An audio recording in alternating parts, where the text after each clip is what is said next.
The red dust of redemption was a fine powder that settled on everything. A constant, gritty reminder of where you were. It coated the brim of every hat, settled in the wrinkles of every face, and turned the water in the horse troughs a dull, angry pink.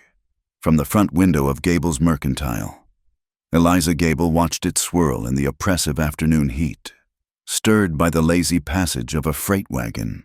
The dust was the first thing you tasted in the morning and the last thing you scrubbed off at night. Inside, the air smelled of coffee beans, cured leather, and the sharp tang of lye soap. Every barrel, bolt of cloth, and tin of peaches had its place, a testament to Eliza's orderly mind. She ran a tight ledger and a tighter ship, a skill that earned her father's grudging respect. Mr. Gable preferred the masculine bustle of the saloon to the quiet accounting of his own store, leaving the day-to-day operations to his daughter. He was a man shaped by caution, his spine permanently bowed by a fear of what the neighbors might say. Eliza, however, lived a second life within the pages of a small, leather-bound journal. There, behind the neat columns of figures and lists of inventory, she wrote of the world she saw but could not touch. She wrote of the distant blue mountains that shimmered like a promise on the horizon, and of the railroad, a beast of iron and steam, inching its way west. Its coming whispered about with a mixture of reverence and dread. The railroad would change everything. It brought men like Silas Rourke. Rourke was a man built of appetites. He was a contractor for the Union Pacific, a landowner with a smile that never quite reached his cold, calculating eyes. He bought land. He bought influence. And it was said he bought the law when it suited him. He moved through redemption not like a resident, but like a man surveying a property he already owned. When he entered the mercantile, the small bell above the door seemed to jingle with a nervous energy. He was in the store now, his large frame casting a shadow over the dry goods counter. He was buying cigars and speaking loudly to a pair of sullen-looking men who followed him like stray dogs. They were bounty hunters, drawn to town by the poster Rourke himself had nailed to the sheriff's board. It offered a reward for an Apache man, wanted for some old, unspecified crime. A crime convenient enough to surface just as Rourke's surveyors found signs of silver on land that bordered the Apache's ancestral territory.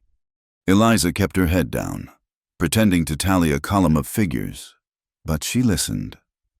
Rourke's voice was a low rumble, full of false bonhomie.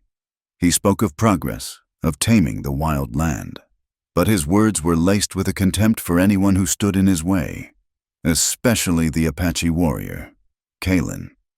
Kalen was a ghost in the town's consciousness. He came and went from the mountains, a tall, solitary figure who moved with a quiet dignity that unsettled the townsfolk. They saw him as a threat, a relic of a time they were trying to pave over with steel rails and property deeds. Eliza saw something else. She saw a profound loneliness in his eyes, and a deep, rattling cough that seemed to shake his entire frame, a sickness that was slowly stealing the life from him. He never caused trouble, yet trouble clung to him like the red dust. The afternoon wore on, thick and stagnant. The lazy quiet was shattered by a sudden shout from the street. Smoke, a thin, greasy plume, was curling from the back of the mercantile. Panic erupted.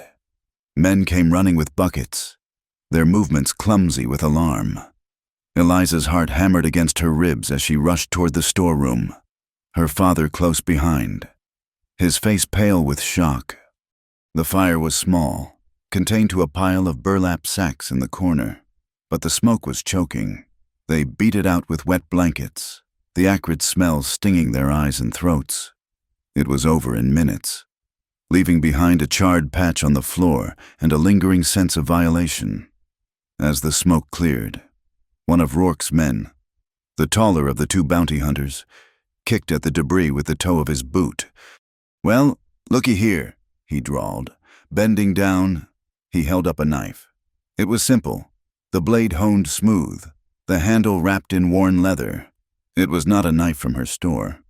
"Looks like you had an unwelcome visitor. Mr. Gable, this is Apache work." A murmur went through the small crowd. Eyes shifted, Whispers started. The logic was flimsy, a thread of smoke, but in a town primed for fear, it was enough. The fire, the knife, the Apache. It was a story that told itself, and Silas Rourke was there to help it along, his expression a mask of civic concern. He placed a heavy hand on Mr. Gable's shoulder. A terrible thing. "You must be careful. These savages are unpredictable." Eliza felt a cold knot of anger tighten in her stomach. She knew, with a certainty that defied all proof, that this was a lie, a carefully set stage.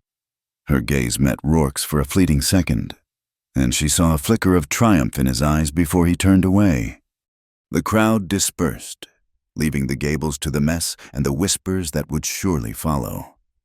Her father was distraught, pacing the floorboards and muttering about ruin and reputation. He did not question the knife. He accepted the easiest story, because to question it would mean confronting a man like Rourke, a far more terrifying prospect than a phantom Apache. It was then, as the last of the afternoon sun bled across the dusty street, that Kalen appeared.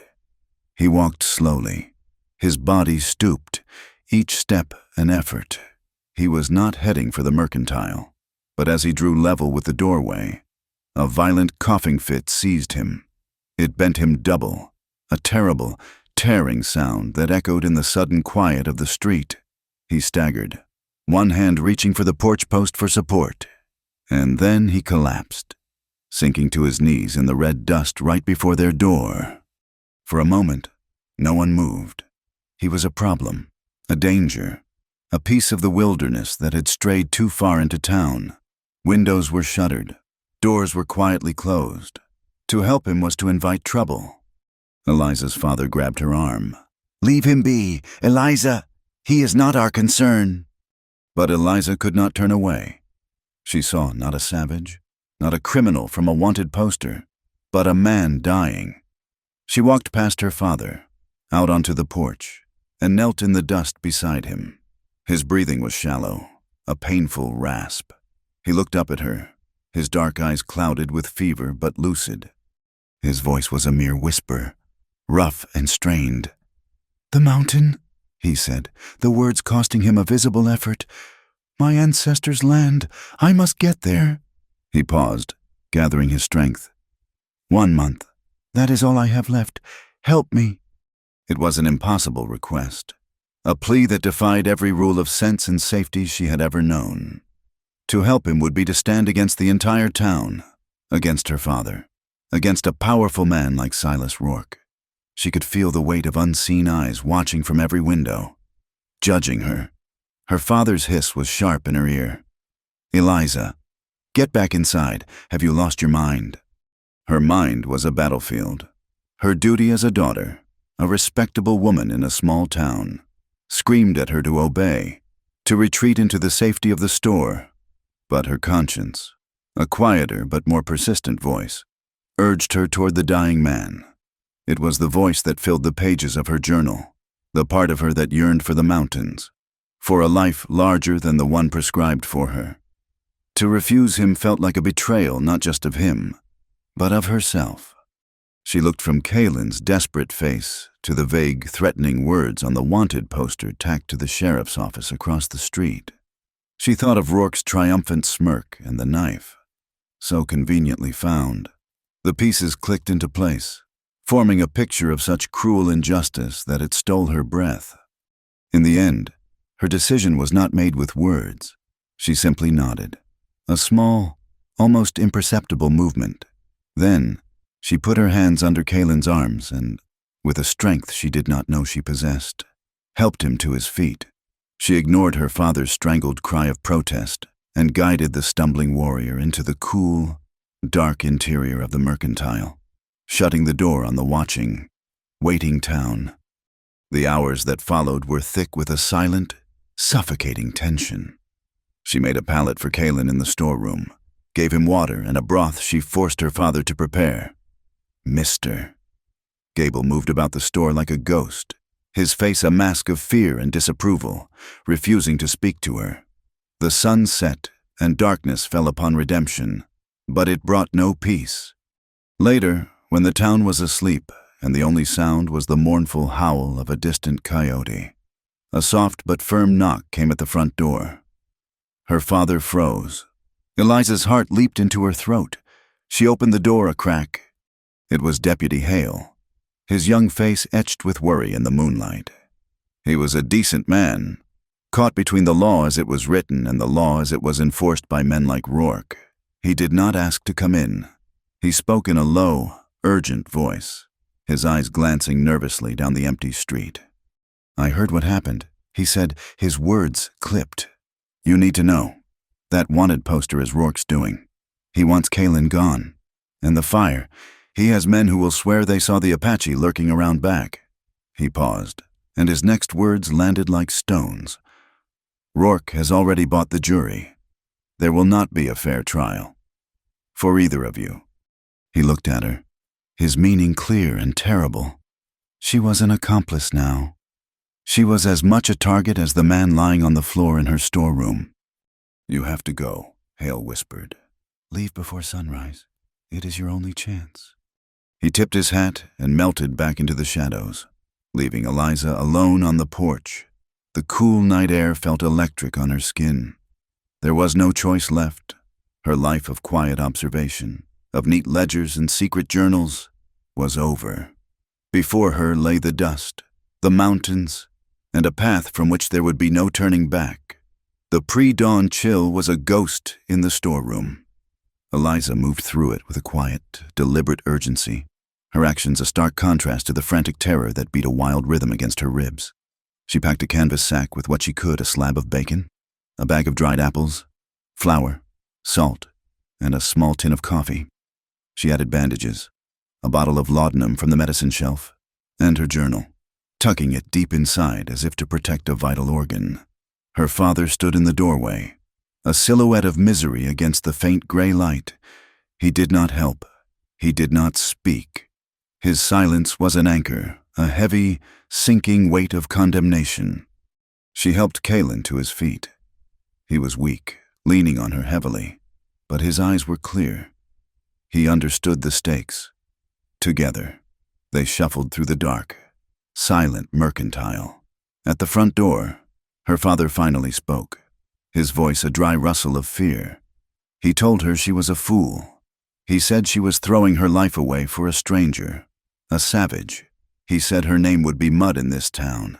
He did not say he loved her. He did not say, "Be safe." Eliza paused, her hand on the latch. She looked at the man who had raised her, a man so terrified of shadows that he could not see the person standing before him.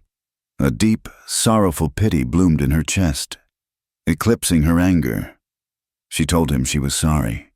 Then she opened the door and led Kaylin into the darkness. The small buckboard wagon was behind the store, the old mare already harnessed. Eliza had done it hours ago, working by touch and memory.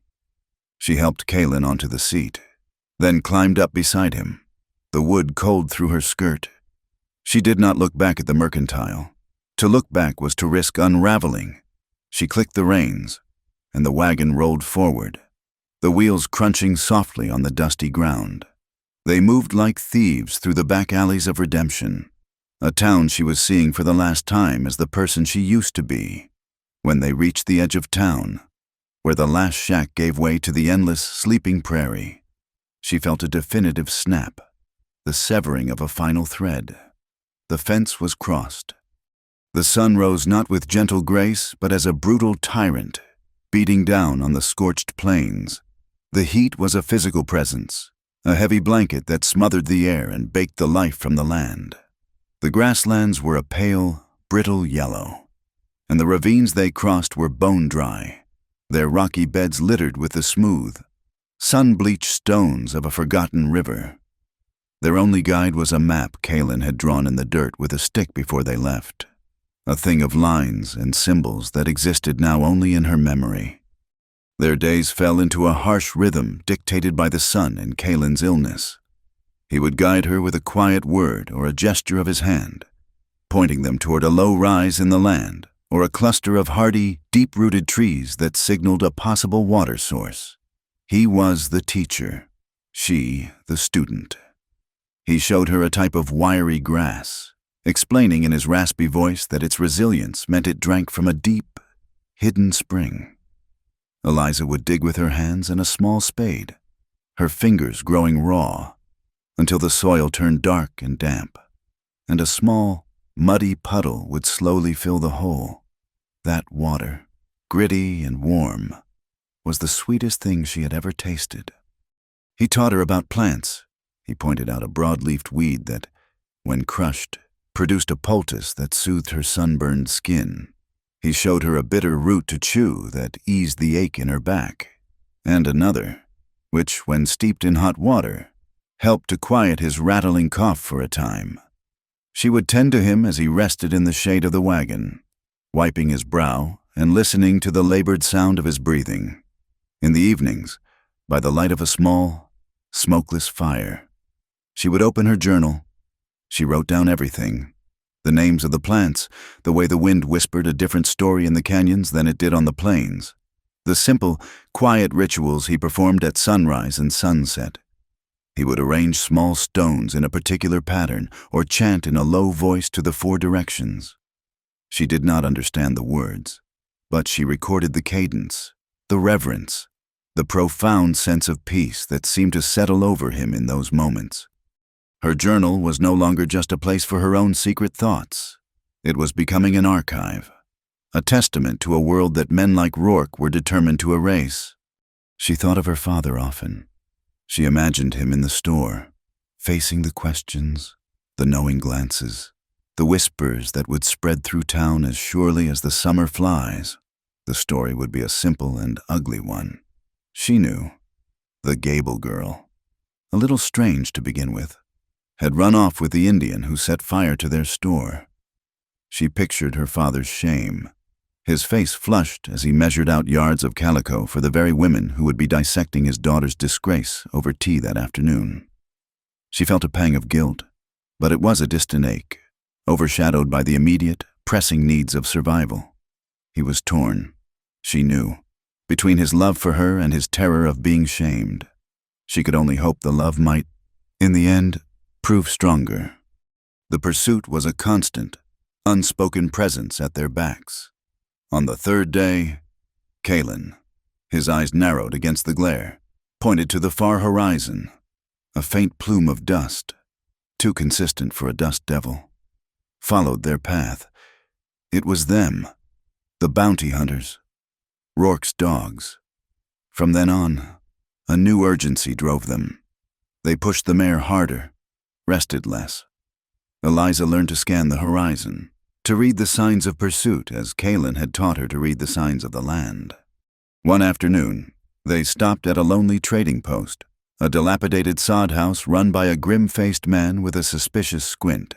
They needed grain for the mare. As Eliza negotiated the price, 2 prospectors shuffled in, their face caked with dirt.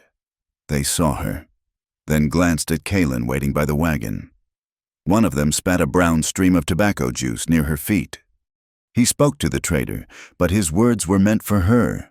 He said it was a sorry sight, a white woman keeping company with a redskin. His companion snickered and added a cruder comment. In another life, a week ago, Eliza would have turned crimson. She would have stammered a defense or fled in humiliation. Now, something different happened. She felt a surge of cold, clear anger. She looked directly at the man who had spoken, her gaze steady until he looked away. Shuffling his feet, she paid the trader, picked up her sack of grain, and walked out without another word. Her silence was not a retreat. It was a shield. She was learning to bear the world's ugliness because her purpose was greater than their petty hatred. She had a life to save, a promise to keep. They found a shortcut Kalen remembered, a narrow, rocky pass that would shave a day off their journey and, they hoped, throw the bounty hunters off their trail. The air in the pass was still and hot, the high rock walls reflecting the sun's heat until it felt like they were moving through an oven. The mare grew skittish, her ears twitching. Suddenly, The air was split by a sound that froze the blood, a dry, buzzing threat that seemed to come from everywhere at once. Rattlesnakes, ahead of them, sunning themselves on the gravelly path, was a whole den of them. They were coiled and angry, their flat heads raised, their tails a blur of motion. The mare whinnied in terror, rearing back, threatening to overturn the wagon. Eliza screamed, her hands flying to her mouth. They were trapped. To go forward was to step into a pit of vipers. To retreat was to send the panicked horse crashing down the narrow trail. But Kalen did not panic. His weakness seemed to fall away, replaced by a lifetime of instinct. He laid a calming hand on her arm and spoke, his voice low and steady. He told her to be still, absolutely still. He slid from the wagon seat, moving with a slow, deliberate grace. He held the long walking stick he used to support himself. He did not use it as a weapon. He approached the largest snake, the one blocking the center of the path, and began to speak to it in his own language. The words were soft, a rhythmic and hypnotic hum. He extended the stick slowly, not touching the snake, but guiding it, creating a gentle pressure in the air before it. The buzzing softened. The snake, as if mesmerized, uncoiled and flowed like liquid over the rocks. Disappearing into a crevice, he repeated the process, a slow, patient dance with death, until the path was clear. The immediate danger passed. A wave of trembling relief washed over Eliza, so potent it left her dizzy. The mare quieted, her sides heaving. Kalen climbed slowly back into his seat, a film of sweat on his brow, the effort having cost him dearly. As her heartbeat returned to normal, Eliza's gaze fell upon the spot where the largest snake had been. Something was there, half buried in the gravel.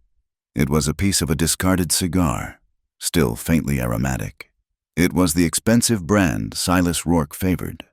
A few feet away, she saw it, a fresh horseshoe print, larger and more sharply defined than those of their old mare. The shortcut was no secret.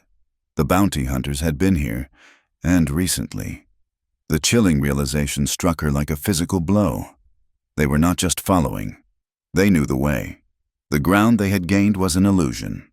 The feeling of escape vanished, replaced by the cold, hard certainty that they were not running from a trap, but walking right into one. The knowledge that they were being herded like cattle changed the very air they breathed. It was no longer a vast, open wilderness promising freedom, but a shrinking cage. They pushed the mare out of the snake pass and into a long, narrow canyon, the walls of red rock leaning inward as if to whisper of their doom. The sky was a mere slit of bruised gray far above, and the silence was heavy, broken only by the plodding hoof falls of the mare and Kalen's shallow, ragged breathing. Every shadow seemed to hold a threat. Every gust of wind sounded like a pursuer's whistle. Kalen seemed to feel the shift in the world before Eliza saw it. He grew restless, his gaze constantly scanning the sliver of sky. The air grew thick and still, charged with a strange energy. Even the insects fell silent. He pointed a thin finger upward. The clouds, which had been a hazy afterthought, were now churning, a roiling mass of dark gray and purple. A storm was coming, and in a place like this, a storm meant only one thing. There was nowhere to climb, nowhere to run. The canyon walls were sheer, offering no handholds, no escape. Their only hope was to press forward, to outrun the coming deluge and pray they reached a wider basin before it struck. Eliza urged the mare on, her voice tight with a fear she tried to conceal. The first drops of rain were not gentle. They were fat and heavy, spattering against the dry rock with a sound like pebbles being thrown. Then the heavens opened. The rain came down in a solid, blinding sheet, turning the canyon floor into a slick sheet of mud in moments. A low rumble echoed from up the canyon, a sound that was not thunder.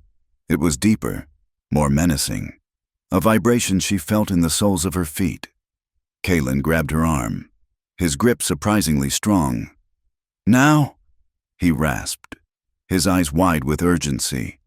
"The water comes He pointed to a narrow ledge, a flaw in the rock face no more than 10 feet up. It looked impossible to reach. But the rumble was growing into a roar, the sound of a hungry beast unchained. There was no time for doubt. Eliza leaped from the wagon, scrambling for purchase on the wet rock. Her fingers, raw and bleeding, found a crack. She hauled herself up, her boots slipping, her dress tearing. She reached the ledge and turned back for Kalen. He was already trying to climb, but a violent coughing fit racked his body, leaving him weak and trembling. The roar was deafening now. She could see it, a wall of muddy water, churning with uprooted shrubs and debris, turning the canyon into a liquid battering ram. She lay flat on the ledge, stretching her arm down as far as it would go. "Take my hand," she screamed over the din. He reached, their fingers brushing. The water hit. It slammed into the wagon, tossing the buckboard into the air like a child's toy. The old mare let out a single, terrified cry before she was swept away. The water surged around Kalen's legs, pulling at him. Eliza locked her hand around his wrist, her muscles screaming in protest. She pulled with every ounce of strength she had, the rough rock of the ledge tearing at her stomach. For a terrible moment, she thought they would both be lost. Then, with a final, desperate heave, she dragged him up onto the ledge just as the main force of the flood crashed past beneath them. They lay there, gasping, drenched and shivering, as the torrent raged below. The canvas sack containing their flour and bacon, which had been tied to the wagon, was gone, swallowed by the flood. All they had left was what Eliza carried in her small satchel. The water was a terrifying spectacle of nature's raw, indifferent power. It rose for an hour.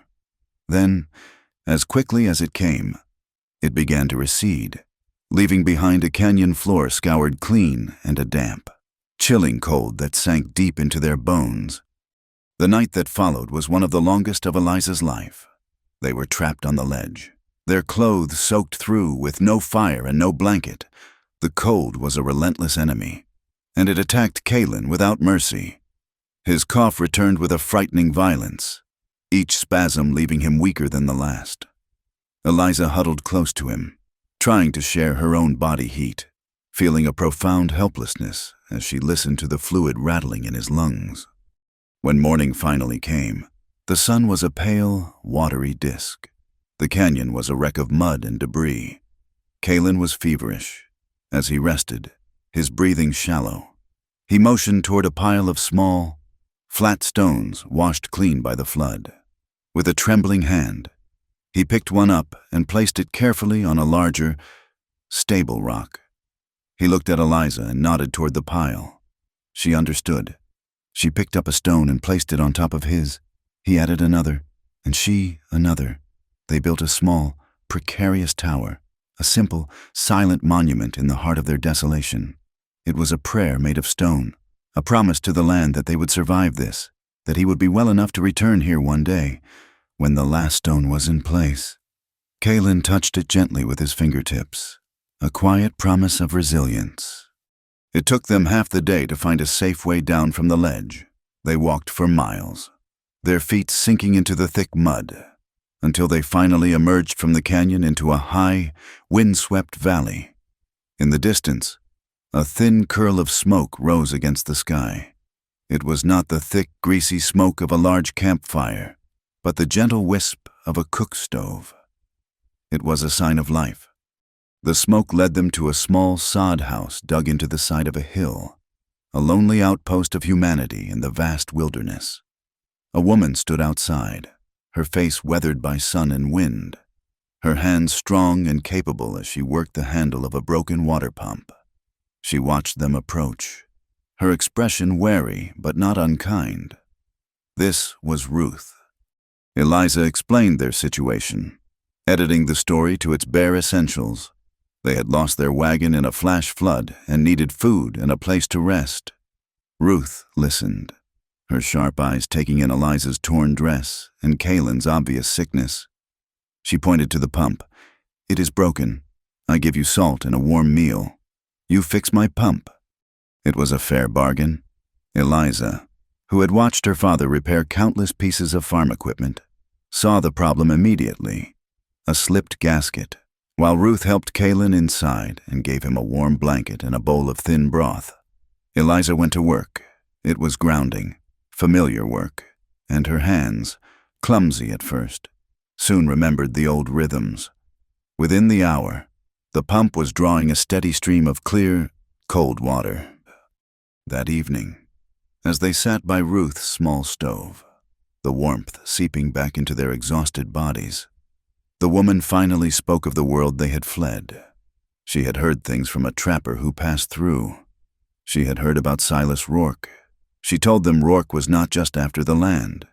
Years ago, the Apache had a small silver mine on their sacred mountain. It was not large, but it was enough to fuel a greedy man's dreams. She said Rourke had tried to buy the land, but Kaylin's people had refused. Not long after, a surveyor Rourke had hired was found dead near the tribal lands. Everyone knew the man was a drunkard who likely fell and broke his own neck. But Rourke had used it.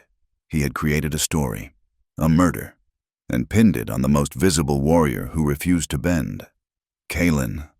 The wanted poster was not about an old crime. It was about a new lie. The pieces fit together, a puzzle of greed and cruelty. Ruth looked at Eliza, her gaze direct. "That man will not stop until he has what he wants. You are wise to run." Her kindness was a balm. She gave them a thick wool blanket and refilled their satchel with dried meat and cornmeal. As they prepared to leave the next morning, Ruth stood at the door of her small home, a fortress of solitude and strength. "The world is full of men like Rourke," she said, "but it is also full of people who know how to fix what is broken." They walked on, their spirits renewed by the brief respite. In the late afternoon, as they crested a low hill, Kaylin stopped. He pointed toward a distant line of trees. A wisp of smoke, thicker this time, rose into the still air. It was the bounty hunters. They were close, their trail converging with their own. A cold dread settled over Eliza. Ruth's haven had only been a temporary delay. They were turning to retreat, to find another path, when a rider appeared, coming hard from the west. He rode not like a pursuer, but like a messenger. As he drew closer, Eliza's heart stopped. It was Deputy Hale. He reined in his horse, his face grim, his clothes covered in the same red dust that now coated their own. He did not reach for his pistol. He did not say they were under arrest. He looked from Eliza's frightened face to Kaylin's weary one. His voice was low and urgent, carrying on the wind. "You have to keep going. Do not turn back toward redemption." Eliza was confused. "What is it? What has happened?"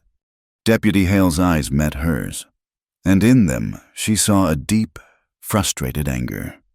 Rourke has done it. He could not make the murder charge stick, so he created a new one. "There is another warrant out. He got your father and 3 other men to sign it. They swore they saw you and Kaylin setting the fire at the mercantile." He took a deep breath. "Eliza, he is not just hunting Kaylin anymore. He is hunting you."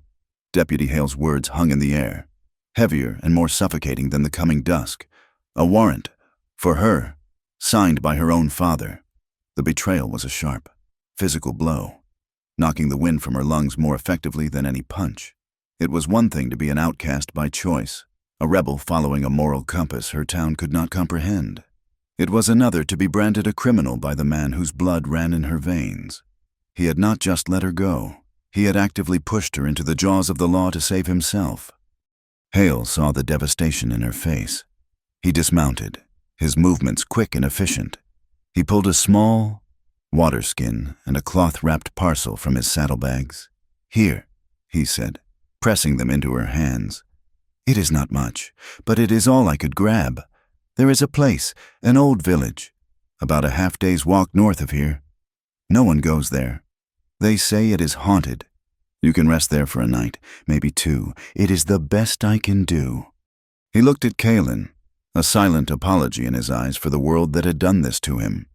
Then he turned back to Eliza. "They will follow my tracks here. I will lead them south for as long as I can." but they are not fools. Be careful." He mounted his horse, gave them one last, troubled look, and rode away, a solitary figure disappearing into the growing twilight. They walked. There was nothing else to do. The brief sense of hope kindled by Ruth's kindness had been extinguished, replaced by the cold reality of their situation. They were no longer just a woman helping a sick man. They were two fugitives, linked by a crime that had been manufactured from a rich man's greed and a town's fear. Eliza felt the paper warrant in her mind, a phantom document that had stripped her of her name, her home, her past. All she was now was a woman walking through the wilderness with a dying warrior. They found the village as the next day's sun climbed toward its zenith. It was nestled in a shallow basin, protected by a ring of low, stony hills. It was a place of profound and aching silence. The skeletons of dwellings stood like mourners, their main support posts blackened by a fire that had raged long ago. The wind, the only living thing that seemed to move here, whispered through the charred wood, a sound like faint, sorrowful voices. Shards of pottery, painted with intricate geometric patterns, lay scattered in the dust, the pieces of a life that had been violently shattered. A large circular clearing at the center of the ruins was bare, the earth packed hard. Eliza knew, instinctively, that this had been a ceremonial ground, a place of dance and prayer. Now, it was just a barren circle of forgotten earth. It was not haunted by ghosts, she thought, but by the sheer weight of what had been lost. Kalen stopped at the edge of the village, his body seeming to shrink. This was not just a ruin to him. It was a wound. He walked slowly, his moccasins making no sound on the dusty ground. He touched one of the charred posts, his fingers tracing the grain of the wood as if reading a story only he could understand. He knelt and picked up a fragment of pottery, holding it in his palm with a tenderness that made Eliza's throat tighten. He moved toward a small, shaded area at the edge of the village, beneath a stand of resilient, wind-twisted junipers. Here, the ground was marked by low mounds of stones, some arranged in circles, others in long, straight lines, graves. He stood before them, and the weariness of his journey, the pain of his illness, seemed to fall away, replaced by a deep, solemn reverence. He began to speak, his voice a low, guttural whisper. He spoke names of men and women, of children. With each name, it was as if he were placing a gentle hand on a shoulder, acknowledging a presence only he could see. Eliza stood back, near the edge of the clearing. She felt a powerful, restraining instinct to make herself small, to be as unobtrusive as the stones and the dust. This was a private grief, a sacred space, and she was an intruder. Her own troubles, the warrant, her father's betrayal, seemed to diminish in the face of this immense, historical sorrow. Her personal pain was a single, sharp note. But this was an entire symphony of loss, echoing across generations. She was a white woman, the descendant of people who had, in one way or another, contributed to the silence of this place. She was a part of the world that had driven Kalen's people from this very ground. The realization washed over her, not with guilt, but with a profound and humbling clarity. She had thought she was helping him, and she was. But she was also a stranger walking through the wreckage of his heart. She quietly sat on a sun-warmed rock, opened her satchel, and took out her journal. Her first impulse was to write about her own feelings, her fear, her sorrow. But the words felt hollow, inadequate. Instead, her eyes were drawn back to the graves. She began to draw, her pencil moving with a careful, deliberate precision. She was not an artist, but she was a meticulous observer. She sketched the layout of the burial ground, noting the specific patterns of the stones on each grave. She drew the designs from the pottery shards, capturing the way the lines and dots formed a language she did not understand but could still respect. She wrote descriptions of the charred timbers, noting the way the fire had burned hottest on the eastern side of the village. She was no longer just recording her journey. She was bearing witness. She was using the only tool she had, her neat handwriting and her eye for detail, to honor this place, to fight against its erasure from the world.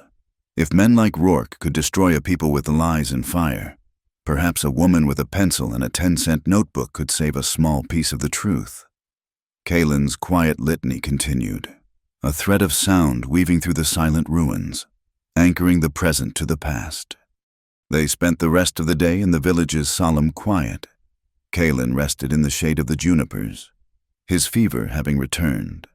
As the afternoon shadows lengthened, a fragile peace settled over Eliza.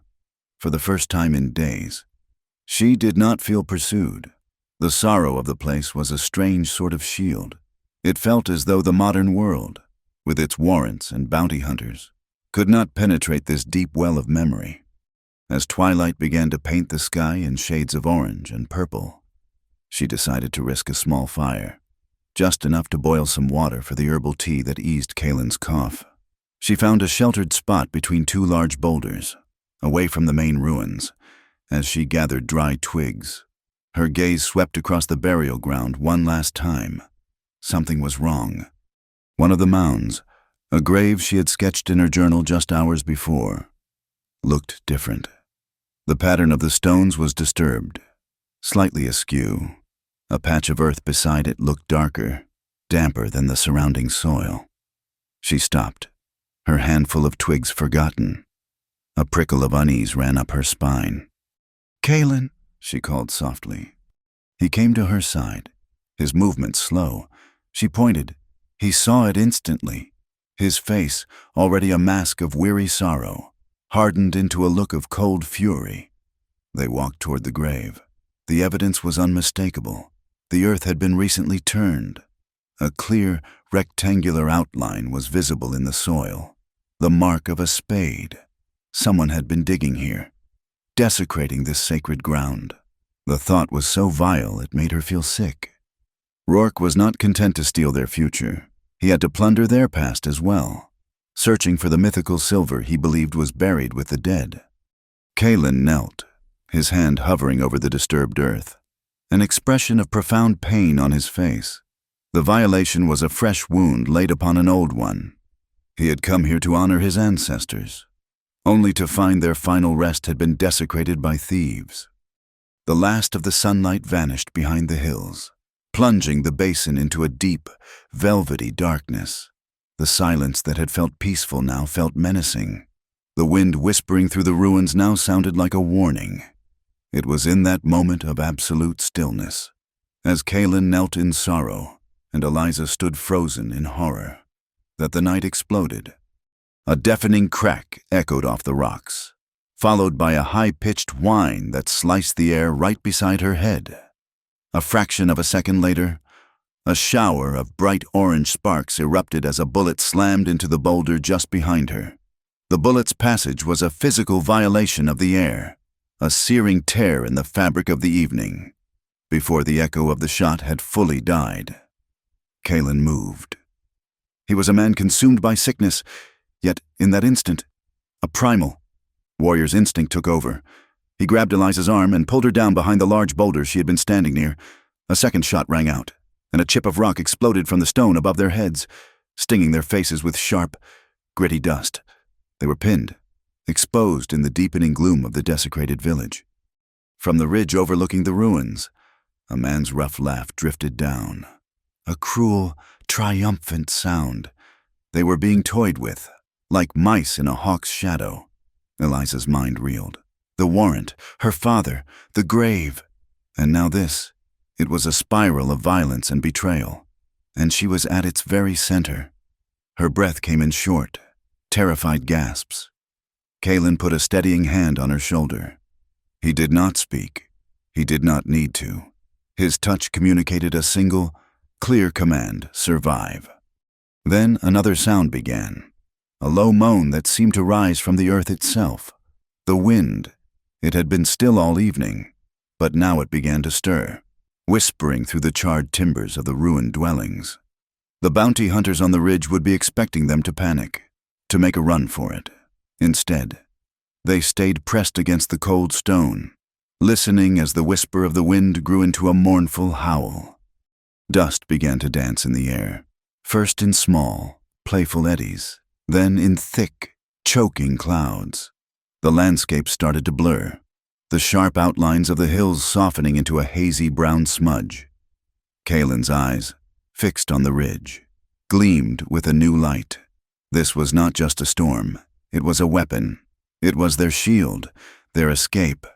He looked at Eliza and nodded once, a clear signal, when the next powerful gust of wind sent a solid wall of dust swirling between them and the ridge. He said the word. Now. They ran. They did not run back the way they came, but deeper into the basin, toward the shelter of the far hills. The world dissolved around them into a roaring, blinding chaos. The wind shrieked in their ears, and the sand, driven with incredible force, scoured every inch of their exposed skin. They could not see more than a few feet ahead.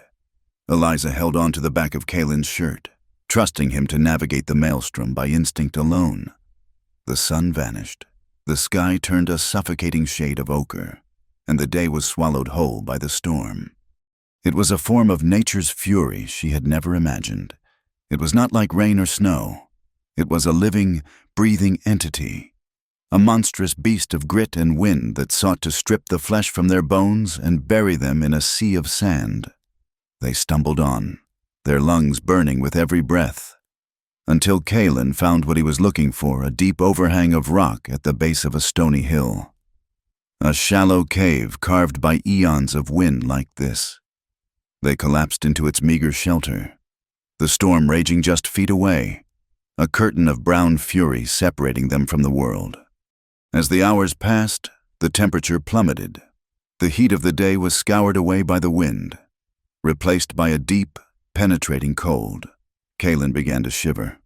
A violent, uncontrollable shaking that had nothing to do with the temperature.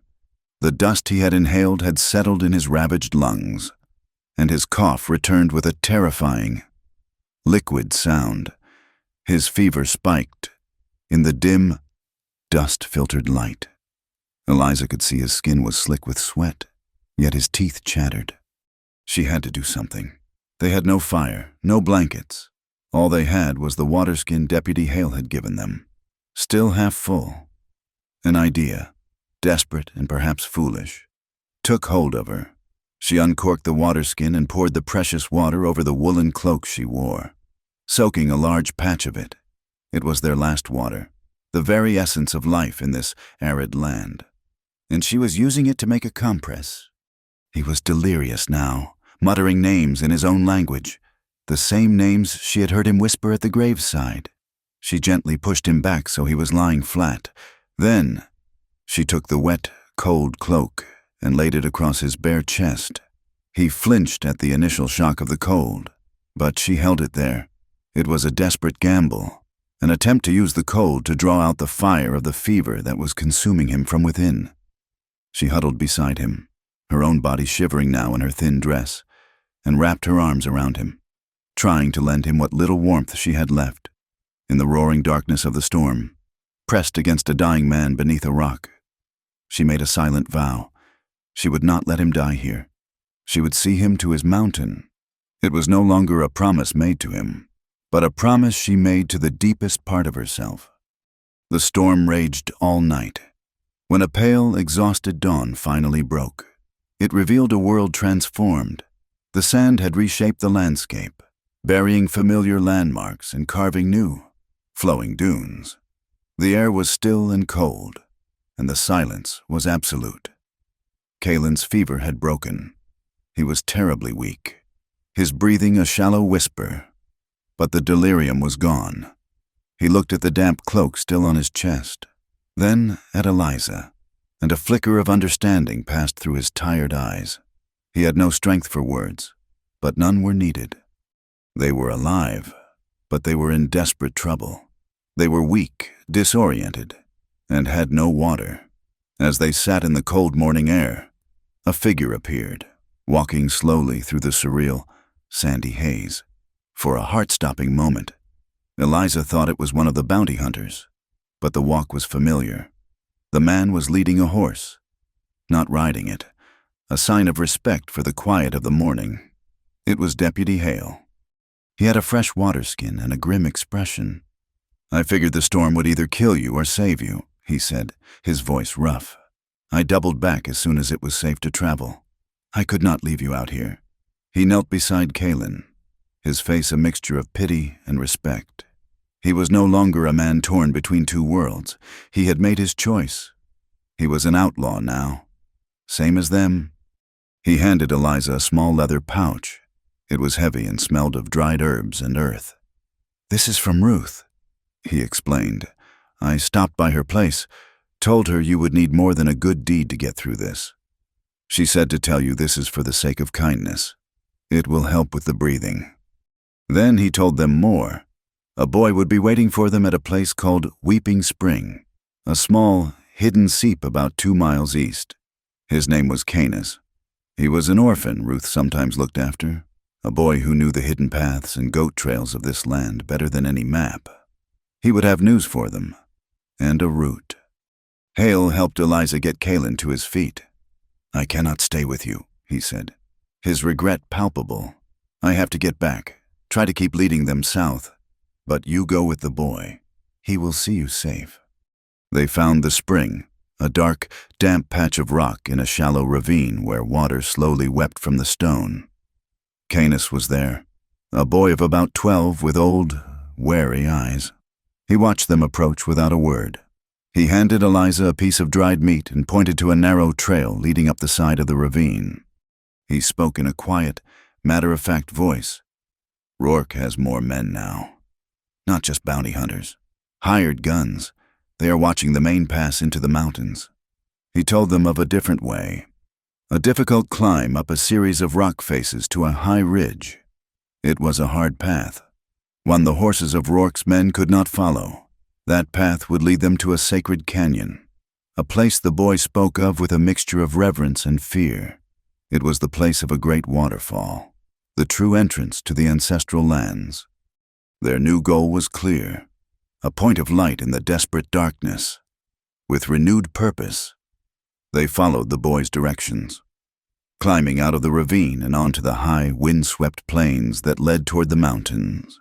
The journey was grueling, a slow, painstaking trek through a harsh but beautiful land. The herbs from Ruth did seem to ease Kaylin's breathing, and with every step, a little more of his strength returned. By the second day, the flat plains gave way to the rugged foothills of the mountains. They followed a dry riverbed that wound its way toward a great cleft in the towering rock. This had to be it, the entrance to the sacred canyon. They climbed the last ridge that overlooked the canyon mouth, seeking a vantage point before they descended. Eliza crept to the edge and peered over. Her heart sank like a stone. Below them, scattered across the narrow entrance, were the unmistakable flickering lights of at least a half-dozen campfires. A small army of men was camped there, their figures moving in the firelight, rifles glinting. The 2 bounty hunters were there, and with them were 10 or more rough-looking men, all armed, all watching the only way in. The path was not just blocked, it was a fortress. The trap was set, and they had walked right up to its edge. The sight of the campfires below was a final, crushing blow. They were trapped, caught between the impassable cliffs and a small army of hired guns. Despair, cold and heavy, settled in Eliza's chest. Every step they had taken, every hardship they had endured, had led them to this dead end. The sacred mountain was a stone's throw away, yet it might as well have been on the moon. She sank to the ground, the rough rock biting into her knees, and for the first time since leaving Redemption, she felt the hot sting of tears. Kaylin stood beside her, his silhouette stark against the fading sky. He looked down at the fires, his expression unreadable. He did not seem surprised, nor did he seem defeated. He seemed to be listening, not to the distant shouts of the men below, but to the mountain itself. After a long silence, he turned to her. "There is another way," he said, his voice a low rasp.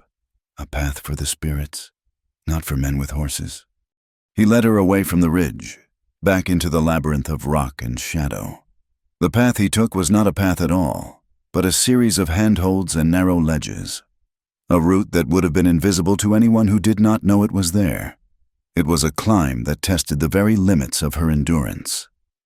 Her hands, already raw, were scraped and bleeding. Her muscles screamed in protest. Several times, she felt her grip slip, her body dangling over a dizzying drop, only to be saved by Kalen's steadying hand. He moved with a slow, painful grace, his illness a constant anchor. Yet he never faltered. He was being drawn forward by a force more powerful than his sickness, a call from the land itself. As they climbed higher, the air grew cooler, and a new sound reached them, a low, constant murmur that grew steadily into a roar, the sound of water. They rounded a final, sharp corner of rock, and the world opened up. They were in a hidden amphitheater of stone, a secret place carved into the heart of the mountain. Before them, a waterfall cascaded from a high, unseen source, a shimmering silver veil against the dark red rock. It fell into a deep, clear pool, sending a fine, cool mist into the air that felt like a blessing on their parched skin. The late afternoon sun did not penetrate this place directly, but its light, reflected off the high canyon walls, filled the space with a soft, ethereal glow. The air was thick with the scent of damp stone and a faint, wild perfume from the moss and ferns that clung to the rock face. It was a place of breathtaking, cathedral-like peace.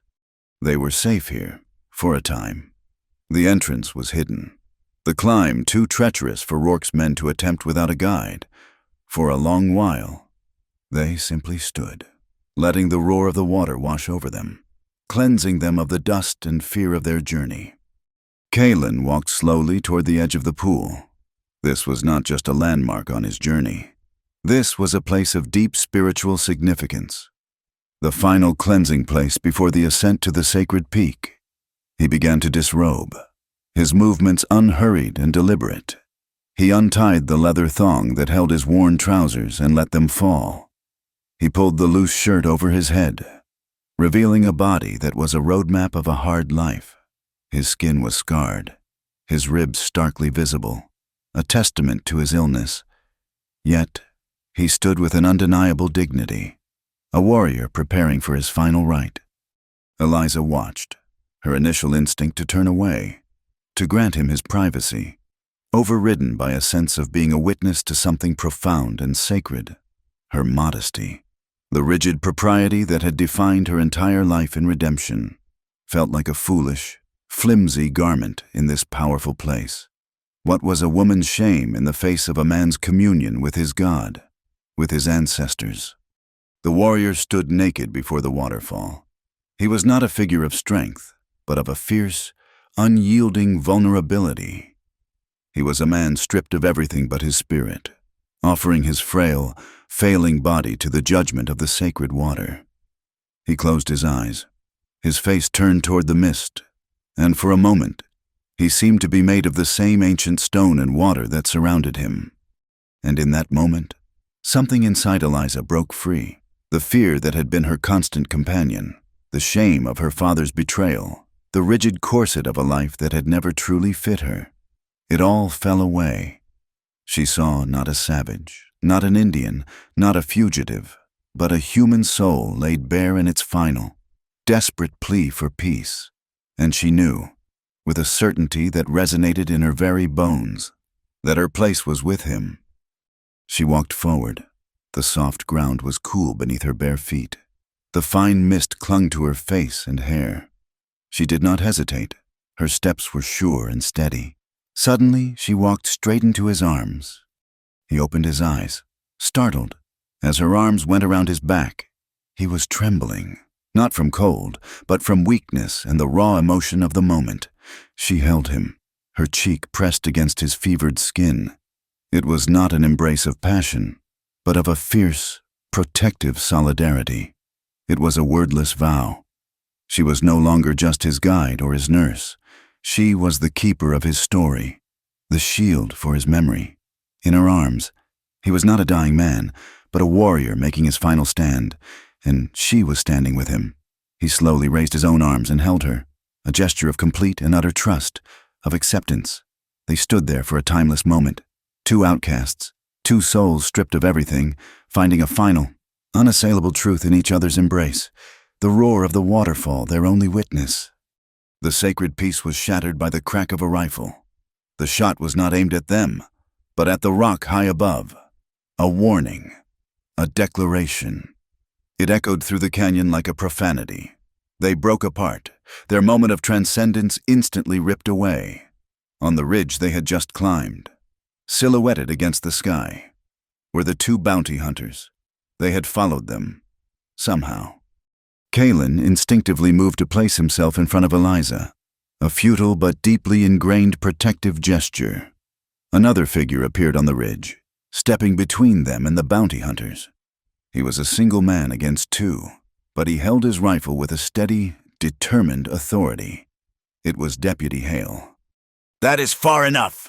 Hale's voice rang out, clear and sharp in the enclosed space. "You are not touching them." One of the bounty hunters laughed. A harsh, ugly sound. "Move aside.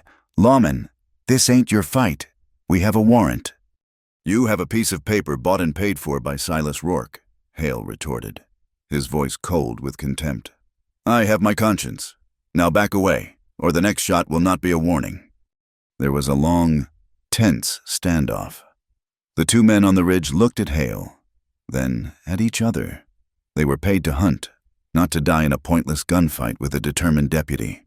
One of them spat on the ground, a gesture of disgust, and then they slowly backed away, disappearing from the ridge. Hale waited, his rifle ready, until he was sure they were gone. Then he began the difficult climb down to the waterfall. He reached them, his face grim, his breathing heavy from the exertion. He looked from Eliza to Kalen, his expression one of deep, weary resolve. He reached into his coat and pulled out a small, familiar object. It was her leather-bound journal. It was stained with mud and warped from the water of the flash flood. "I found it washed up on a sandbar, a mile down from the canyon," he said, handing it to her. Her fingers trembled as she took it. She had thought it lost forever, a final piece of her old life swallowed by the flood. "I read it," Hale said, his voice quiet but firm. He met her gaze, and she saw in his eyes that he was no longer a man on a fence.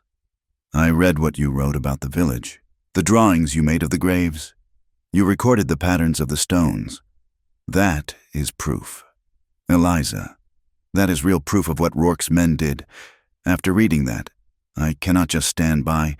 I have to be a witness." A surge of hope, fragile but fierce, rose in Eliza's chest. The journal was not just her secret, it was a weapon. Her words, her drawings, they had power. For the first time, she saw a path that did not end in escape or death, but in some kind of justice. It was in that very moment, as the first flicker of a new dawn seemed to break through their despair, that Kalen was seized by a terrible, racking cough. It was deeper and more violent than any that had come before. He doubled over, his body convulsing. When he straightened up, he held a hand to his mouth. He looked at it, then opened his palm for them to see. It was stained with a bright, shocking crimson. He was coughing up blood. Time was no longer a river. It was a rapidly draining pool. The bright crimson stain on Kalen's hand was a death sentence written in a language everyone understood. The sacred mountain, the final ceremony, the hope for a peaceful end, all of it dissolved in the face of this brutal, biological reality. He needed a doctor, not a ritual. And there was only one doctor for 100 miles, a man in the very town that wanted them both in a cage or in the ground. Deputy Hale voiced the thought that hung between them, heavy and suffocating. "We have to go back." It was madness, a moth flying back into the flame. But looking at Kalen, leaning heavily against the mist-slicked rock, his breathing a shallow, wet rasp, Eliza knew there was no other choice. To continue toward the mountain would be to lead him to his death. To go back was to walk into a trap, but a trap that held a single, flickering candle of hope. The doctor in Redemption was an old, cantankerous man, but he was a man of medicine, sworn to an oath that she prayed might be stronger than the town's prejudice. The journey down from the high canyon was a nightmare descent. They had climbed with adrenaline and hope.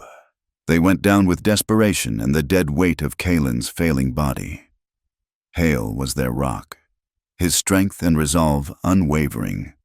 He half-carried Kalen over the most treacherous parts, his face set in a grim mask of determination.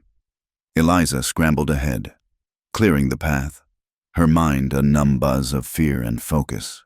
The waterfall's roar faded behind them, a sound from a different world, a dream of peace rudely interrupted. They reached the foothills as the sun set, and Hale retrieved his horse from where he had hidden it. He lifted Kalen into the saddle, then swung up behind him, holding the sick man steady. Eliza walked beside them, her hand on Kalen's leg, as if her touch alone could keep him anchored to the world of the living. They entered Redemption under the cold, indifferent light of the moon. The town was asleep, a collection of dark, silent shapes that seemed to hold their breath as they passed. They did not go to the mercantile. They went straight to the small clapboard house with a single shingle hanging crookedly by the door. Dr. Miller. Hale's knock was soft but insistent. A light flickered inside, and after a long moment, the door creaked open. Dr. Miller was a stooped man with a fringe of white hair and eyes that had seen too much of sickness and folly to be surprised by anything. He saw Hale, then Eliza, then the slumped figure on the horse. He grumbled something under his breath about the foolishness of the young and the stubbornness of the dying. But he opened the door wider and told them to bring him in. They laid Kalen on the examination table in the small, cluttered room that smelled of carbolic acid and old paper. The doctor worked with a practiced, impatient efficiency, his gnarled hands surprisingly gentle as he listened to Kalen's chest. He did not ask for a story. The story was written in the wheezing of Kalen's lungs and the feverish heat of his skin. After a long examination, he straightened up, wiping his hands on a cloth. "His lungs are filling," the doctor said, his voice flat and devoid of sentiment. "I can give him something to ease the breathing, and a tincture for the fever. It might buy him a week, maybe 2. It will not buy him a cure." He looked at Eliza, his gaze sharp. He should be in a warm bed, not on a cold mountain. The relief Eliza felt was so profound it almost buckled her knees. A week, 2 weeks, it was a lifetime. But their sanctuary was short-lived. Just as the first gray light of dawn was filtering through the dirty window, the door burst open. It was the sheriff, a portly man whose authority was derived entirely from the badge pinned to his chest and the money Silas Rourke paid him. He was flanked by 2 of Rourke's hired guns. "Well, well," the sheriff said, a smug smile spreading across his face. "Look what the cat dragged in, the arsonist and his little accomplice." Rourke had wasted no time. He had known they would have to come back. He had been waiting. They were arrested, but there was nowhere to take them. The town jail was a single, filthy cell. On the doctor's stern insistence that moving Kalen would kill him, a compromise was reached. Kalen would stay in the doctor's back room. A guard posted at the door. Eliza was locked in the storeroom of the sheriff's office, a small, windowless box that smelled of dust and despair. The trial, if it could be called that, was convened the very next afternoon. Rourke wanted it done quickly, before any outside law could arrive, before public sentiment had a chance to do anything but curdle. The venue was not the church or the town hall, but the saloon, a place already steeped in the sort of rough justice Rourke favored. Eliza was marched across the dusty street, the stares of the townsfolk like a physical assault. She saw women she had known her whole life turn away, their faces hard. She saw men who had tipped their hats to her now look at her with contempt. In the saloon, the air was thick with the smell of stale whiskey and unwashed bodies. A makeshift judge's bench had been set up at one end of the bar. The jury was a collection of Rourke's cronies, small-time ranchers who owed him money, and prospectors who worked his claims. She saw her father sitting alone at a table in the back. He would not meet her eyes. His face was a pale, doughy mask of shame.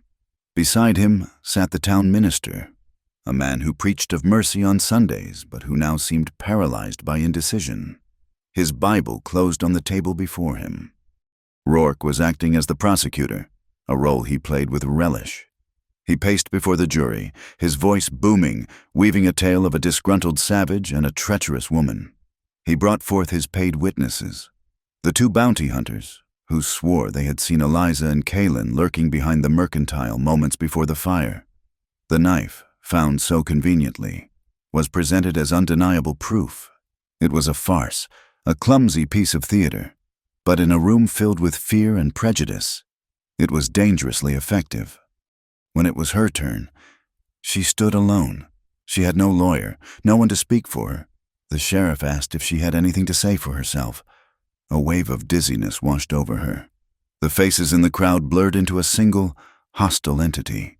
She looked at her father, a silent, desperate plea. He stared down at his hands, his shoulders slumped in defeat. He was Rourke's prisoner as surely as she was. It was in that moment of absolute abandonment that something shifted within her. The fear did not vanish, but a cold, hard anger rose to meet it. She was not just fighting for her life, she was fighting for the truth. She was fighting for Kaylin, who lay dying in a back room, unable to speak for himself, and she was fighting for the silent, desecrated village that had become a part of her own story. "I do have something to say," she said, her voice trembling at first, then growing stronger, clearer. She looked not at the jury, but at the faces in the crowd, at the people she had known her whole life. "I did not set the fire, and neither did Kaylin. The fire was a lie, just like the warrant for his arrest is a lie." She held up her journal, the mud-stained, water-warped book that Hale had returned to her. "The truth is in here," she said. "I have written it all down." Rourke laughed, a harsh, dismissive sound, the fantasies of a deluded girl. "Let her read," a voice called out from the back. It was Ruth, the homesteader, who had somehow heard of the trial and had ridden all day to be there. Her presence was a small, solid island of integrity in the sea of hostility. Eliza opened the journal to the page she had marked. She began to read, her voice filling the sudden, tense silence of the saloon. She read her description of the abandoned village, of the sacred burial ground. She described the patterns of the stones on the graves, her words painting a clear, detailed picture for the room. Then she read the entry from that final, terrible evening. The earth beside one of the mounds had been recently turned.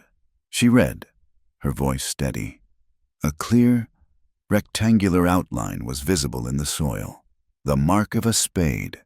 The stones that had marked this grave for generations had been cast aside. Someone had been digging. Someone had desecrated the resting place of the dead. A murmur went through the crowd. This was not a fantasy. It was a detailed, factual account. It had the ring of truth. Rourke's face darkened. "This proves nothing." "I saw them." Ruth's voice cut through the room like a blade. All eyes turned to her. She stood, her weathered face impassive. "2 days before the sandstorm, I saw 2 of Mr. Rourke's men riding away from those hills. They had heavy burlap sacks tied to their saddles, sacks that clinked when they moved." Before Rourke could object, the saloon door swung open and Deputy Hale strode in. He held up a rifle shell. "This is the casing I found at the village, after someone took a shot at Eliza. It is a .44 caliber, same as the rifle that bounty hunter carries." He then held up a dusty boot, and this boot print I sketched from the soft earth by that dug-up grave matches the boot on his partner's foot perfectly. The foundation of Rourke's story was cracking. The whispers in the crowd grew louder. People were looking at each other, doubt beginning to cloud their faces. It was then that her father, Mr. Gable, slowly rose to his feet. He was trembling, his face ashen, but for the first time, He looked directly at his daughter, and she saw not a coward, but a man drowning in a pain of his own making. "She is telling the truth," he said, his voice barely a whisper, yet it carried to every corner of the silent room. He turned his gaze on Rourke, and a spark of long-buried defiance flickered in his eyes. "Rourke has been squeezing this town for months. He holds the debt on my store. He told me he would ruin me, that he would see us on the street if I did not sign that warrant. He has been forcing us all to pay triple the price for freight and supplies from his railroad contract. He is a thief. He is the one who is the criminal here." The saloon erupted. Mr. Gable's confession was a dam breaking. Others in the crowd began to shout, confirming his story, adding their own grievances against Rourke. The community, once united in its fear, was now fracturing, turning on itself and on the man who had manipulated them for so long. Rourke's face was a mask of fury. He had lost control. He saw his carefully constructed world crumbling around him. He let out a roar of rage and pointed a finger at Eliza. She is the cause of this, her and her savage. His hired guns, seeing their employer's authority collapsing, took their cue. One of them smashed a chair against a table, and another fired his pistol into the ceiling. Panic exploded. People screamed and scrambled for the doors. In the ensuing chaos, as bodies surged and the room filled with smoke and shouting, Silas Rourke moved. He was not a man to be defeated by the truth. He would take what he wanted by force. He lunged through the terrified crowd, his eyes fixed on Eliza. Before Hale or anyone else could react, he grabbed her, clamping a powerful hand over her mouth and twisting her arm behind her back. He dragged her toward the back door, using her body as a shield. "Tell the Apache!" he bellowed over the pandemonium, his voice raw with fury. "If he ever wants to see her again, he will bring me the map to that silver mine with that." He kicked open the door and disappeared with Eliza into the dust and chaos of the street. The chaos in the saloon receded, leaving behind a vacuum of shock and splintered wood. For a moment, no one moved. Then, from the back room of the doctor's house, Kalen appeared. He had heard Rourke's bellowed threat. The medicine had not healed him, but it had banked the fire in his lungs enough to let a cold, clear purpose burn through. He was unsteady on his feet, leaning against the doorframe, but his eyes were alive with a warrior's intensity. He was going after her. Deputy Hale was already moving, checking his pistol, his mind a whirlwind of tactics and fury. The old sheriff stood by the door, looking flustered and useless. A man completely out of his depth now that the rules had been shattered. He began to bluster, talking about forming a proper posse, about following procedure. Hale rounded on him, his voice low and dangerous. "Your procedure is what let him get away. Your procedure is a piece of paper Rourke paid you to enforce. He has taken a woman against her will. He has desecrated holy ground. He has tried to have 2 people killed. There is the law of the land, Sheriff, and then there is the law of right and wrong. Which one do you serve?" The sheriff puffed out his chest, his face turning a blotchy red. "I serve the town of Redemption. I wear this badge." "Then you serve the man who owns it." Hale shot back. "Rourke is heading for the mountains. He thinks there is a silver mine, and he thinks Eliza is his map. There is no time for a posse. I am going now." Hale turned to leave, but the sheriff blocked his path. "I forbid it. Deputy, you are acting outside your authority." Hale stopped, his gaze so cold and direct that the older man physically recoiled. "Then I guess I do not need this authority." He reached up, unpinned the small tin star from his own vest, and held it out. "I stand for. What is that badge on your chest standing for?" The question hung in the silence. The sheriff looked down at the badge he had worn for 20 years, at the symbol of a law he had allowed to be bent and bought. He looked at the determined faces of Hale and the dying warrior beside him. He looked at Mr. Gable, who was weeping openly now, a father's delayed and useless grief, with a slow, trembling hand. The old sheriff reached up, unpinned his own badge, and placed it carefully on the bar. "Go get her," he said, his voice thick with a shame that was 20 years in the making. Their plan was forged in seconds, a desperate strategy born of necessity. While Hale and Kaylin pursued Rourke directly up the mountain, they needed a diversion. Ruth, her face a grim mask of resolve, stepped forward. She knew the location of a small herd of longhorn cattle grazing in the high pastures, belonging to a rancher Rourke had already run out of business. She turned to the boy, Canis, who had materialized at her side as if from the very shadows of the saloon. His small size and knowledge of the land were their secret weapon. He would circle around the mountain, approach Rourke's main camp from above, and at the right moment, send the cattle stampeding down the slope. It was a wild, dangerous plan, but it was the only one they had.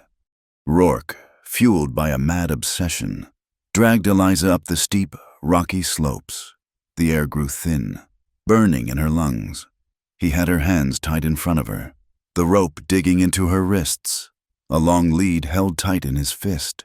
He was ranting, a stream of consciousness about the silver, about how her Apache lover had surely told her where it was, how she would lead him to it or he would leave her on the mountain for the buzzards. But Eliza was no longer the frightened woman from Redemption. The chaos of the saloon had burned away the last of her fear, replacing it with a cold, clear focus. Her mind, trained to observe and record, was now her only weapon. She listened not to Rourke's ranting, but to the world around her. She felt the wind, a steady current flowing down from the high peaks. She remembered Kaylin teaching her how the wind carried scent, how it could be a messenger. She remembered what he had said about sound, how a canyon could play tricks, echoing a shout from one direction while the source was in another. She began to fight back in the only way she could. While Rourke's attention was on the treacherous path, she worked the ropes, twisting and pulling, feeling the fibers begin to give. She used her knowledge. When they passed a small patch of dusty soil sheltered from the wind, she dragged her feet, leaving a scuff mark that was just a little too deliberate. When they passed a bush with dark, unfamiliar berries, she snagged a piece of her sleeve on a thorn, leaving a tiny scrap of blue calico that would be invisible to a careless eye, but a clear signal to a tracker. The higher they climbed, the more the landscape changed. The broad slopes gave way to jagged peaks and forests of stunted, wind-blasted pine. The air was so thin now that every breath was an effort. Rourke was tiring, his movements growing clumsy. He stopped to rest in the shelter of a rock outcropping, tying her lead rope to a gnarled pine root. He sat with his back to her, gulping air, his rifle across his lap. This was her chance. Her hands were almost free. With one final, painful twist, the rope loosened. She slipped one hand out. She did not run. She sat perfectly still, her hands now hidden in the folds of her skirt. Meanwhile, Hale and Kaylin were climbing. It was a brutal ascent. Kaylin was the guide, his knowledge of the mountain their only map, but every step was an agony for him. He pointed out the paths, the handholds, the subtle signs of the trail, but Hale provided the strength, often having to support the warrior's weight as they navigated a difficult passage. The medicine had given Kaylin a final, fleeting burst of energy, but Hale knew it was his sheer will, his unbending need to save Eliza. That was keeping him on his feet.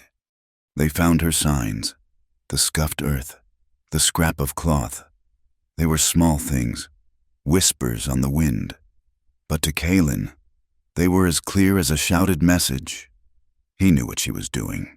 She was using his own teachings to guide them, to become a part of their pursuit. A flicker of pride showed in his tired eyes. As they neared the high ridge, a low, distant rumble reached them. It grew into a roar, the sound of 1,000 angry hoofs. Ruth's plan had worked. Down below, they could just make out the scene of chaos as a river of brown and white longhorns crashed through Rourke's camp, sending men scattering and tents flying. The diversion would not hold them for long, but it bought them precious time. Eliza, sitting behind the oblivious Rourke, saw her opportunity. They were in a narrow ravine, the walls close on either side. She remembered what Kaelin had taught her about echoes. She quietly picked up a small, loose stone.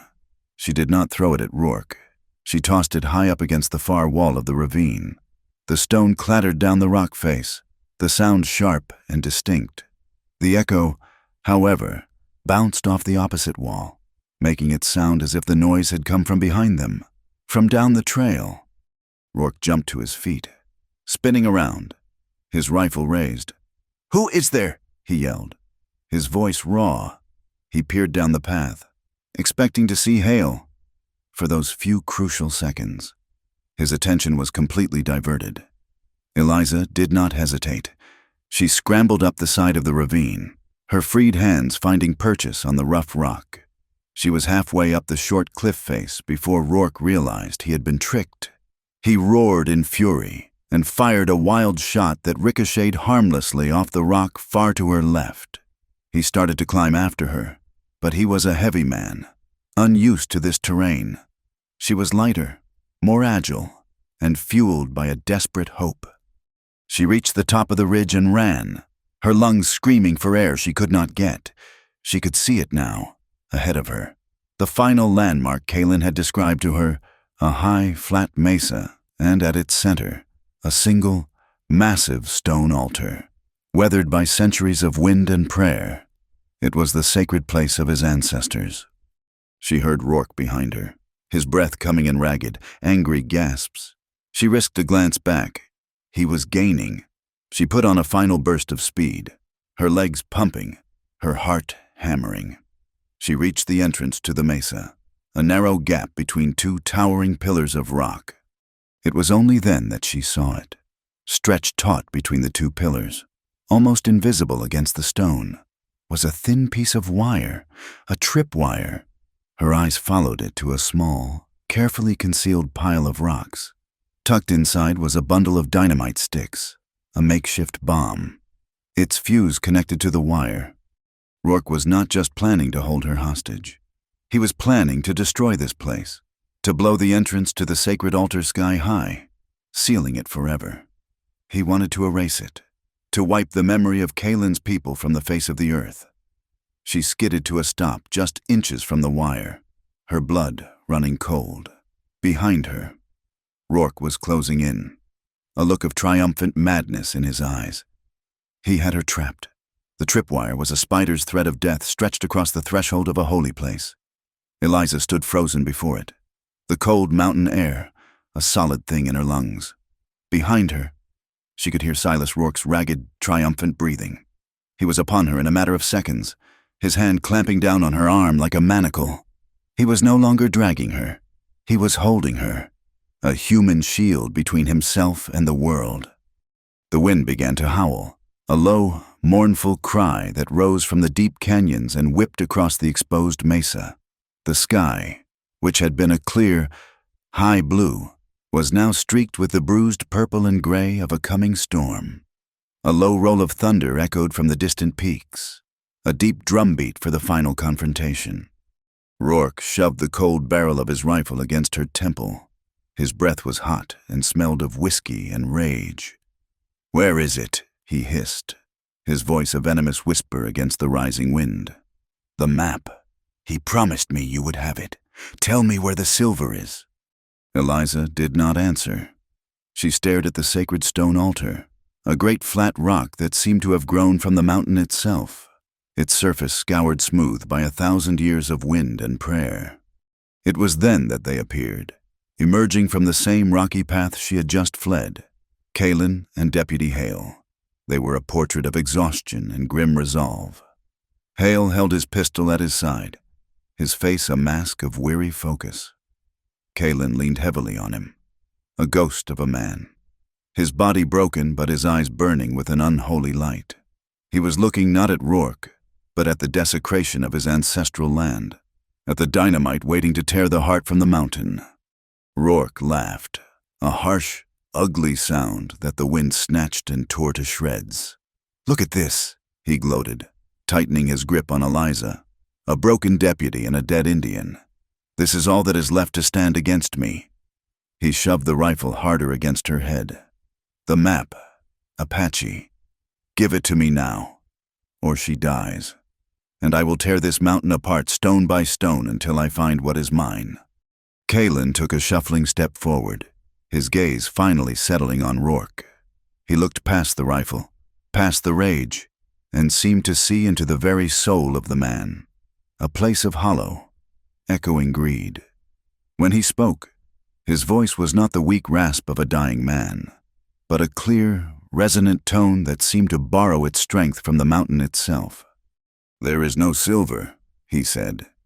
Rourke's face contorted. "Do not lie to me." "There is no map," Kalen continued, his voice unwavering. "There was never a mine of any importance. It was a story to keep men like you away. The only treasure in this mountain is the bones of my ancestors. The only wealth here is their prayers." Rourke stared at him, his mind unable to process the words. He had staked everything on this, his reputation, his fortune, his very identity. To be told it was all for a ghost story, a myth, was more than his greedy soul could bear. "Bones," he spat, his voice dripping with contempt. "Prayers. You cannot buy land with prayers. You cannot build a railroad with bones. Memory does not fill a strongbox." Kalen's expression was one of profound, sorrowful pity. "No," he said softly, "it does not." That was what broke Rourke, the pity in the eyes of the man he had hounded and tried to kill. It was an insult his pride could not endure. His face became a mask of pure, nihilistic rage. "If I cannot have it," he screamed against the wind, "then no one will." He began to drag Eliza forward, toward the tripwire. He was going to throw her into it, to set off the blast and entomb them all. In that split second of horrifying clarity, two things happened at once. Deputy Hale raised his pistol. There was no clean shot. To hit Rourke was to risk hitting Eliza, but his eyes were fixed on the entrance, on the small pile of rocks that held the dynamite. He saw the fuse, a pale line leading from the bundle to the tripwire. He fired. The shot was a sharp, clean crack against the rising thunder. The bullet did not hit the dynamite. It sliced through the taut fuse line, severing it. At the exact same moment, as Rourke was momentarily startled by the shot, Eliza acted. She did not try to pull away. She drove all of her weight downward and then shoved backward with her entire body, using Rourke's own momentum against him. It was not a powerful blow, but it was enough to knock the larger man off balance, to make him stumble a single, fatal step away from her.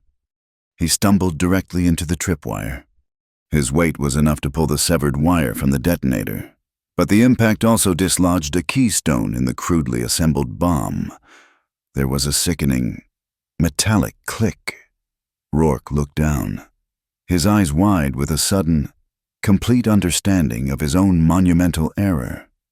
The explosion was not a sharp crack, but a deep, deafening roar that shook the very foundations of the mountain. The blast went outward and upward, a geyser of rock and fire. The narrow entrance to the mesa collapsed in on itself, a solid wall of rock and earth burying the spot where Silas Rourke had stood. There was no scream. There was only the roar of the blast, the rain of falling stone, and then a sudden, ringing silence. Ringing. The wind died. The thunder receded. The dust, thick and choking, began to settle, revealing a new, impassable wall of rubble where the entrance had been.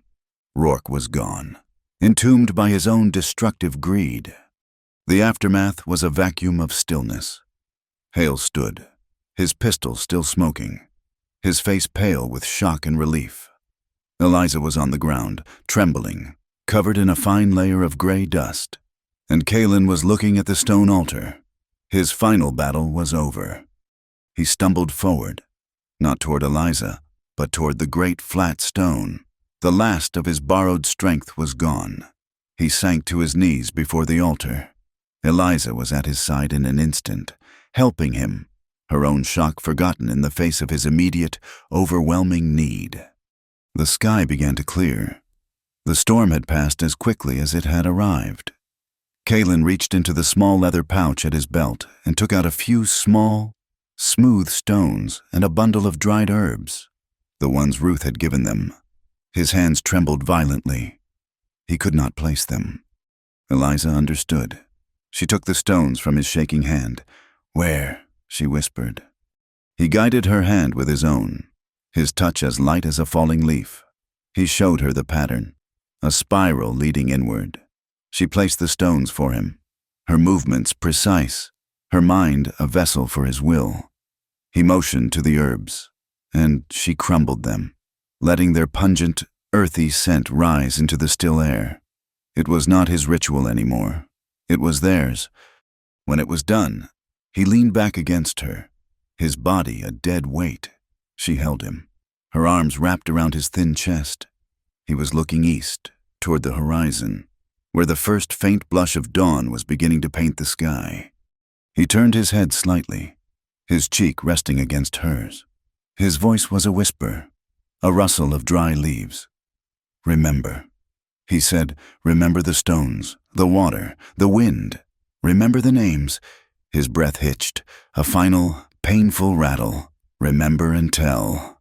It was his final will and testament, a legacy entrusted not to a son, not to his people, but to the woman from another world who had seen his soul. It was the passing of a torch, the sacred duty to bear witness against the erasure of a people. "I will," she whispered back, tears finally tracing clean paths through the dust on her cheeks. "I will remember." A faint, peaceful smile touched his lips. He took one last, shallow breath as the first brilliant rays of the rising sun crested the distant peaks, bathing the stone altar and the two figures before it in a clean, golden light. And then, in the arms of the woman who had walked 100 miles to bring him home. Kalen was gone. The evidence they brought down from the mountain was undeniable.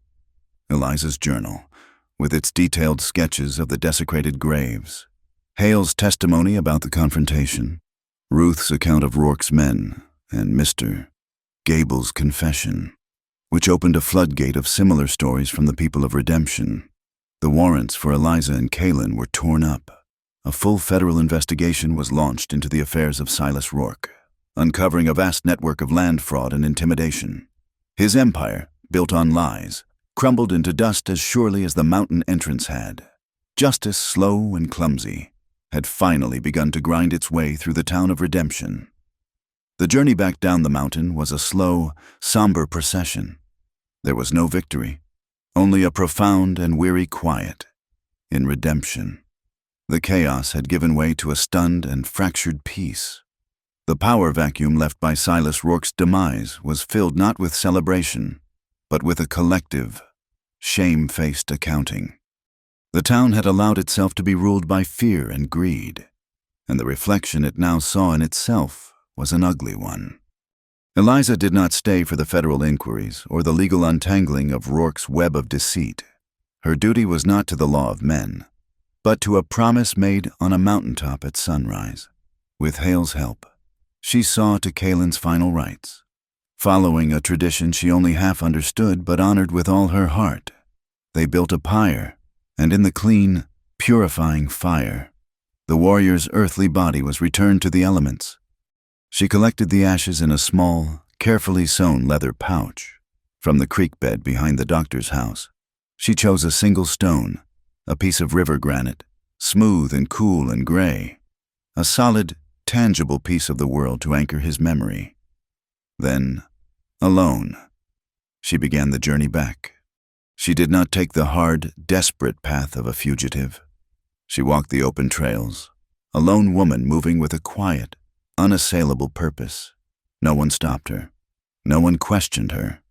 Her journey had become a part of the town's new, unsettling folklore, and they watched her go with a mixture of awe and fear. She was no longer just the storekeeper's daughter. She was a woman who had walked into the wilderness and returned with a truth that had shattered their world. The land felt different this time. It was not an adversary to be survived, but a companion in her mourning. The wind that whispered through the sagebrush seemed to carry his voice. The hawks that circled in the vast, empty sky seemed to watch over her. When she finally reached the hidden canyon, the roar of the waterfall was not a sound of raw power, but a song of welcome, a hymn of cleansing and renewal. She found a place beneath a gnarled, ancient cypress tree that grew near the pool's edge, its roots clinging tenaciously to the red rock. There, she dug a small hollow in the cool, damp earth. She placed the leather pouch within it, and beside it, the smooth gray stone. As she covered them, she spoke his name, and the names he had whispered at the ruined village, committing them not just to her memory, but to the living memory of this sacred place. Then, just as she had done with him in the flooded canyon, she began to build a small tower of flat stones. Each stone was a promise, one for his courage, one for his trust, one for his people, one for the story. The final stone, placed gently on the top, was for her promise. Remember and tell. When she returned to Redemption, the town was already changing. The shifts were small, almost imperceptible at first, but they were real. She walked into the mercantile to find her father, his face etched with a new and painful humility. He did not offer excuses or apologies. Instead, he showed her the ledger. He had gone through it, page by page, and for the families hardest hit by Rourke's inflated freight prices, families on the very edge of ruin, he had drawn a single, thick black line through the debt they owed. It was not a grand gesture, but it was an honest one. It was the beginning of his own long journey back to himself. The spirit of change was infectious. Down the street, Ruth had organized what she called a pump-fixing class for the women of the town. She had reasoned that waiting for a man to find the time to fix a vital piece of equipment was a form of tyranny she would no longer abide. Twice a week, a small group of women, their hands surprisingly adept, could be heard laughing and learning in Ruth's makeshift workshop, the sound of their empowerment a new kind of church bell in the town. Deputy Hale, by unanimous and somewhat sheepish consent, was now Sheriff Hale. His first official act was to draft a new town ordinance. With the backing of the federal marshals who had come to investigate Rourke, it declared the Apache ruins and the lands leading to the sacred mountain a protected territory, to be left undisturbed forever. He posted the notice on the board outside his office, where Rourke's false warrant had once hung, the clean white paper a symbol of a new, more just chapter. Eliza found her own way to honor her promise.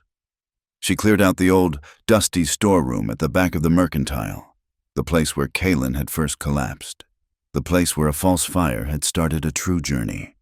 She whitewashed the walls and built simple pine shelves. It was no longer a place for storing burlap sacks and barrels of nails. It became a place for storing memories. She placed her journal, its pages now filled, on a small reading stand in the center of the room, on the shelves. She arranged the things she had learned to see through his eyes, bundles of the herbs he had taught her to identify, carefully labeled with their uses. She displayed the intricate shards of pottery she had brought back from the ruined village. She began to trade not just for goods, but for stories, encouraging the few native families who passed through to share their craft, offering a fair price for their beadwork and baskets and displaying them as works of art, not as curiosities.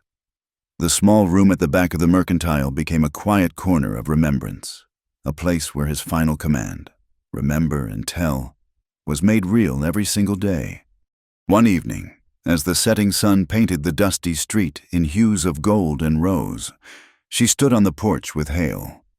They did not speak for a long time, simply watching the day end. They had been through the fire together, and it had forged a bond between them deeper than words. It was a connection built not on hurried romance, but on a foundation of shared loss and mutual respect. He finally turned to her, his gaze steady. He spoke of the future, of building a town where the law was a shield for everyone, not just a weapon for the rich. He spoke of wanting to create a place worthy of the sacrifices that had been made. He did not ask her to be a part of it. He did not need to. His words were an invitation, a quiet hope for a shared path forward. She simply nodded, a small smile touching her lips, and in the comfortable silence that followed, a new and gentle kind of love began to sprout, as patient and resilient as a wildflower growing in the rocky soil. Months later, as the first touch of autumn turned the cottonwood leaves to gold, Eliza made the journey back to the waterfall one last time. She walked not as a mourner, but as a pilgrim returning to a place of power and peace. She stood before the cascade, the cool mist on her face, and listened to the endless, timeless song of the water. She was no longer the timid, rule-bound girl who had lived her life in the pages of a secret journal. She was a woman who had learned that true freedom was not a destination you escaped to, but a way of living you chose, every single day, with every breath. She looked at the small stone tower she had built, a steadfast monument to a promise kept, and a quiet, genuine smile spread across her face. Thank you for listening to our story. Please comment where you are listening from so we can all connect and share our thoughts. And do not forget to subscribe to my channel Wild West Tales. Like the video. And support us further by pressing the hype button so this story can be heard by more people.